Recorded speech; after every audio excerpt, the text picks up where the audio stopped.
When it comes to weapons in D&D, not all of them were created equal, and many are considered to be mechanically subpar.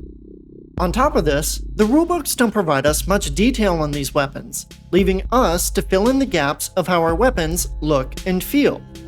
Due to this lack of information, I'd like to go through and examine all the weapons of D&D to answer: what is this weapon, both in history and in D&D? How is it different from the other weapons available? And does it need to be made better, and how can we do so? Now that we've wrapped up all the simple melee weapons, we can begin diving into the simple ranged weapons, starting with the Light Crossbow. The crossbow is a ranged weapon that uses a horizontal frame with a mounted string to fire bolts, or quarrels. Using similar principles as a regular bow, a crossbow pulls back a string or rope with a bolt attached, and when released, would send that bolt flying towards its target. The unique draw of the crossbow allows users to hold their shot for long periods of time, releasing the bolt only when the trigger was pulled. The downside is that loading the weapon was slow compared to a regular bow. While it could be done by hand, heavier crossbows required the use of a windlass device to crank the string back into position after every shot. Historically, the crossbow is believed to have originated around the 7th to 5th centuries BC. During the Warring States period in ancient China, the crossbow was one of the primary ranged weapons used, with anywhere from 30 to 50% of armies being crossbowmen. After the fall of the Han Dynasty, crossbow usage began to decline in favor of traditional bows, with it falling further after the Mongol conquest of China. In Europe, a crossbow known as the gastrophetes was described by the Greco-Roman scientist Heron of Alexandria in the 1st century AD. This belly bow was believed by Heron to have been used sometime prior to the 4th century BC, but other than that, ancient use of crossbows in Europe is rare. It wasn't until the medieval era that the crossbow began to pick up more in popularity. Pictish imagery between the 6th and 9th centuries appear to show crossbows being used in hunting, but widespread military adoption of the crossbow would not begin in Europe until the 11th century. With the exception of the English, the crossbow was adopted by medieval militaries, as well as mercenary groups such as the famous Genoese crossbowmen of northern Italy. While slower to load and shoot than a bow, crossbows could be held at draw for long periods of time, and were as powerful as warbows at short range. This led to their use as siege weapons, where rate of fire wasn't as important as in open field battles.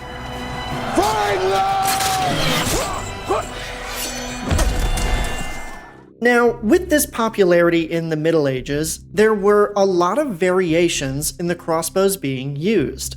The true difference between a hand crossbow, light crossbow, and heavy crossbow isn't necessarily defined, as there are various iterations of crossbows that have different sizes, draw strengths, and operating mechanisms. While we lack a true definition or parameters for what a light crossbow was, this video from Lindy Beige sets a good definition that I'll use moving forward. This crossbow, I would say, is a light crossbow because it's loaded in a single motion which cannot be interrupted. He goes on to note that heavy crossbows require the use of an additional mechanism like a windlass or cranioquin to pull the bolt back. While light crossbows could use devices known as goat's feet to make pulling the string easier, they were not required for crossbows with a draw weight lighter than around 600 pounds. I'll also note that hand crossbows, or pistol crossbows, were designed to be used in one hand, and as such were distinct enough to tell them apart from the two-handed light or heavy crossbows. So essentially, if a crossbow was big enough that it required two hands, but not so big that it required the use of a windlass or cranioquin, we can consider that to be a light crossbow.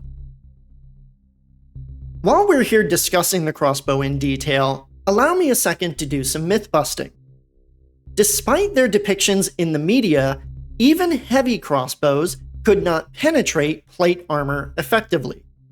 As seen in this video from Scholagrim, a crossbow loosed at 25 meters with a draw weight of 442 kilograms, 976 pounds for us Americans, could leave small holes in the armor, but would not penetrate the additional padding of a gambeson underneath. The wearer might have some nasty bruises, but they'll live. With that out of the way, let's get back to the history.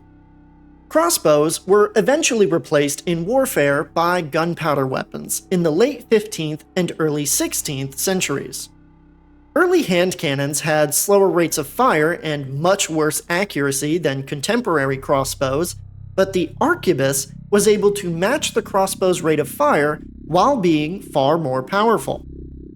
The 1503 Battle of Cerignola between the Spanish and French was largely won by Spain through the use of matchlock arquebuses, marking the first time a major battle was won through the use of handheld firearms. This led to further development of pike and shot tactics by European militaries, which would dominate Renaissance-era warfare. Eventually, as with most medieval weapons, the crossbow was supplanted by firearms on the battlefield by 1525. While there are rare utilitarian applications of crossbows being used by modern militaries, it remains a popular hunting weapon to this very day, valued for their silence, power, and ease of use. In D&D, a light crossbow is described as a simple projectile weapon that requires two hands to fire. Some editions allowed the light crossbow to be fired with one hand, at the cost of a penalty to the attack roll, but it always required two hands to load, which was done after every shot.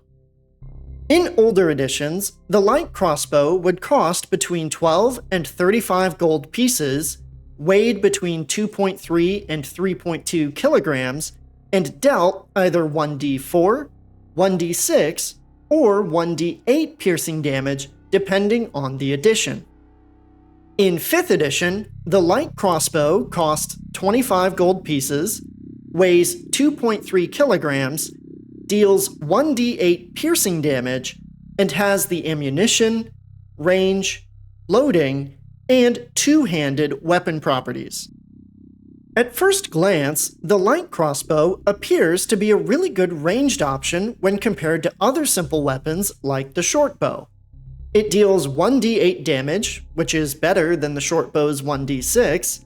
They both share a range of 80 feet normally and 320 feet with disadvantage, and they both require ammunition and two hands to use properly. Where the light crossbow differs, however, is the loading weapon property. The loading property states that you can fire only one piece of ammunition from the weapon when you use an action, bonus action, or reaction to fire it, regardless of the number of attacks you can normally make. This means that classes with the extra attack feature, such as the Barbarian, Fighter, Monk, Paladin, Ranger, and certain Bard subclasses, cannot make multiple ranged attacks with the light crossbow with a single attack action. As we'll discover when we examine the short bow, as well as martial ranged weapons, this is an established trend between bows and crossbows in D&D. You can take the higher damage potential of a crossbow, but not be able to use multi-attack, or you can use a lower damage bow, but make more attacks per turn. Whether this difference is to reflect the historical accuracy of bows having a faster rate of fire than crossbows, or if it's just to offer ranged characters varied weapon options, this difference allows characters to choose which type of ranged attack would be best for their character. Now, there is a feat called Crossbow Expert that nullifies this difference, but we'll get into that in the next section. So overall, the light crossbow is not a bad ranged option in 5th edition. In fact, classes that never gain extra attack, such as rogues, may find this point moot, as the higher damage of the light crossbow would be innately better for them. However, even with a distinct role within ranged weapons, I want to take a look at whether adding some unique features can make it better while keeping it in line with the other ideas that I've suggested in past videos. So, while we aren't fixing the light crossbow, let's look at how we can keep it viable and make it more fun to use. My first suggestion is to add a goat's foot equipment piece that, when equipped, negates the loading property from the light crossbow. Historically, a goat's foot was a piece of equipment that would be used to assist the loading process on a light crossbow, speeding it up while requiring less effort on the part of the user. In 5th edition, this effect is normally gained from the Crossbow Expert feat, which, among other things, allows users to ignore the loading quality of crossbows they are proficient with. Swapping this benefit from a feat to a piece of equipment lowers the relative cost of being able to use crossbows in this way, requiring a modest gold sum of, let's say, 20 gold pieces, rather than sacrificing an ability score increase or alternate feat option. The obvious negative to this idea is that it removes one of the main reasons that people take Crossbow Expert.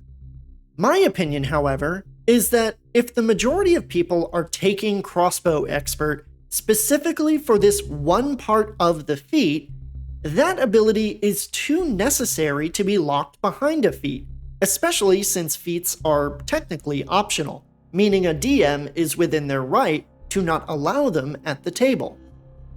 I feel that the other two benefits of Crossbow Expert are unique enough to stand on their own without this first point, but this is just my own opinion on it, and if you disagree, I would love to hear your thoughts in the comments down below. All in all though, this equipment would make crossbows more powerful for certain builds while only requiring gold to do so.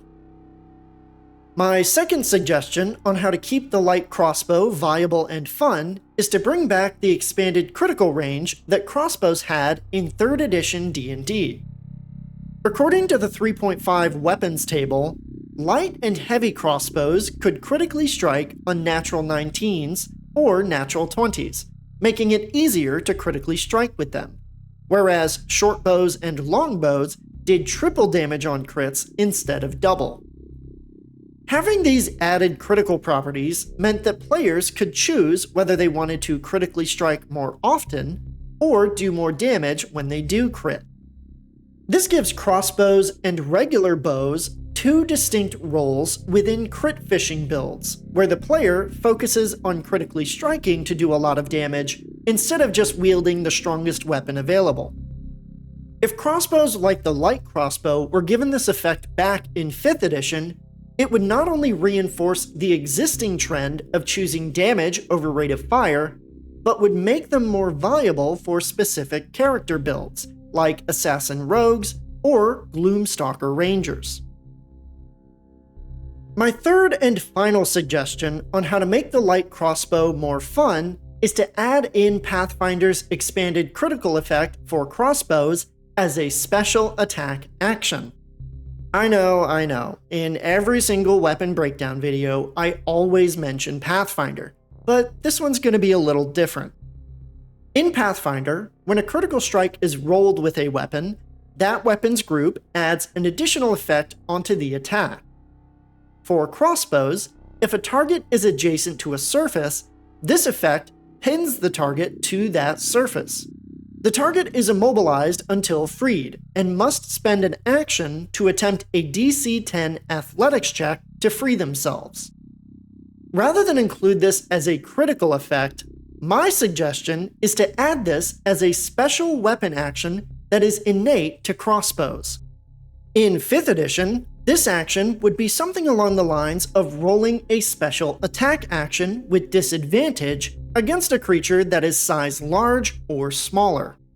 If the attack hits, The target is restrained, attached to a piece of cover or environment within 5 feet if one is available. This type of maneuver rewards players who use positioning and their environment, while also providing a good tool for immobilizing slippery or dangerous enemies for a turn. The downside to a suggestion like this as a special action rather than a critical effect is that players could use this to try to cheese tough fights by repeatedly pinning boss creatures. But I feel that the disadvantaged attack roll, lack of damage on the attack, and the relatively easy DC to escape that restraint means that this ability would not be as overpowered as it might appear. However, these are all just my own ideas on how to keep the light crossbow fun and viable in 5th edition. As I mentioned before, the light crossbow is already distinct enough as a ranged option to feel like a satisfying and deliberate choice for players. But by adding in some or all of these suggestions, we can make it feel even more rewarding, impactful, and fun to use in the game. With that, we come to the end of today's video on the light crossbow. An iconic weapon in its own right, the light crossbow is already a viable weapon for ranged characters to use, and it has its own distinctions when compared to regular bows. However, if we're going to be adding fun features to other weapons, we might as well do it for all of them, and see what good ideas might come forward. That being said, what I want to know is, what do you think of the light crossbow? Do you think it doesn't need any changes at all?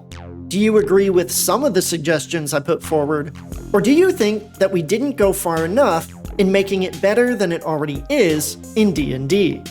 You can let me know your thoughts down in the comments section, or you can discuss it over on the Alt-Roll Discord using the link in the description. While on the server, you can view our courses that teach the basics of D&D. If you like what we do, supporting us on our Ko-fi helps us keep Alt-Roll going, and make sure to like, subscribe, and hit the bell icon to be notified when our videos go live. However, that's all I had for you. Thank you all for watching, make sure to have a great rest of your day, and I'll see all of you next time.